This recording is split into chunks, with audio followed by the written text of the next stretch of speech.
আমরা সর্বপ্রথম আল্লাহর শুকরিয়া আদায় করছি, আলহামদুলিল্লাহ। বাংলাদেশ সুপ্রিম কোর্টের আপিল বিভাগের পূর্ণাঙ্গ বেঞ্চ জনাব এটিএম আজহারুল ইসলাম সাহেবকে সকল অভিযোগ থেকে বেকসুর খালাস প্রদান করেছেন।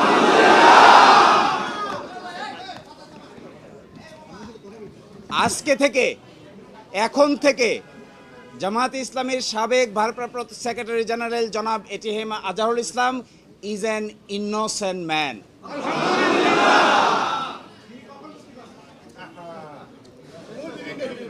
এই রায়ের মাধ্যমে আমরা মনে করি সত্য জয়ী হয়েছে, মিথ্যা পরাজিত হয়েছে। Truth prevailed and falsehood defeated.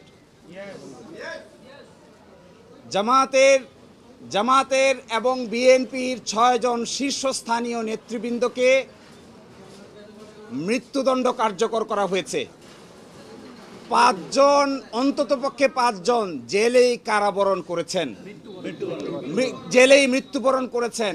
দুনিয়ার ইতিহাসে এটা নজিরবিহীন নির্যাতনের শামিল। জনাব এটিএম আজহারুল ইসলাম সাহেব সৌভাগ্যবান, তিনি ন্যায় বিচার পেয়েছেন, আল্লাহ তাআলা তাকে বাঁচিয়ে রেখেছিলেন। তাই আমরা এটাও মনে করি এই রায়ের মাধ্যমে সিন্ডিকেটেড ইনজাস্টিসের অবসান হয়েছে। আমরা এটাও মনে করি এই রায় ঘোষণার মধ্য দিয়ে বাংলাদেশের আদালতের মর্যাদা সমুন্নত হয়েছে। এবং আদালত 4টি অবজারভেশন দিয়েছেন। তার মধ্যে প্রথমটি বলেছেন, অতীতের রায়ে বাংলাদেশ সহ এই ভারতীয় সাবকন্টিনেন্টের ক্রিমিনাল বিচার ব্যবস্থার পদ্ধতি চেঞ্জ করে দেওয়া হয়েছিল, এটা ছিল সবচাইতে বড় ভুল। আরও বলেছেন, আদালতের সামনে উপস্থাপিত সাক্ষ্য প্রমাণ অ্যাসেসমেন্ট করা ছাড়াই জনাব এটিএম আজহারুল ইসলাম সাহেবকে ফাঁসি দেওয়া হয়েছিল। এবং আরেকটি ইম্পর্টেন্ট কথা বলেছেন যে পৃথিবীর ইতিহাসে এটি একটি ট্র্যাভেস্টি অফ ট্রুথ, অর্থাৎ বিচারের নামে অবিচার। আরও বলেছেন, যে সমস্ত তথ্য প্রমাণ আদালতে হাজির করা হয়েছিল অতীতের আপিল বিভাগ তা সঠিকভাবে বিবেচনা করতে ব্যর্থ হয়েছে।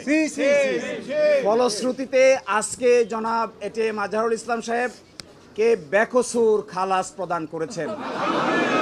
বাংলাদেশের ইতিহাসে নয়, পৃথিবীর ইতিহাসে এটি একটি নজিরবিহীন ঘটনা হয়ে থাকবে।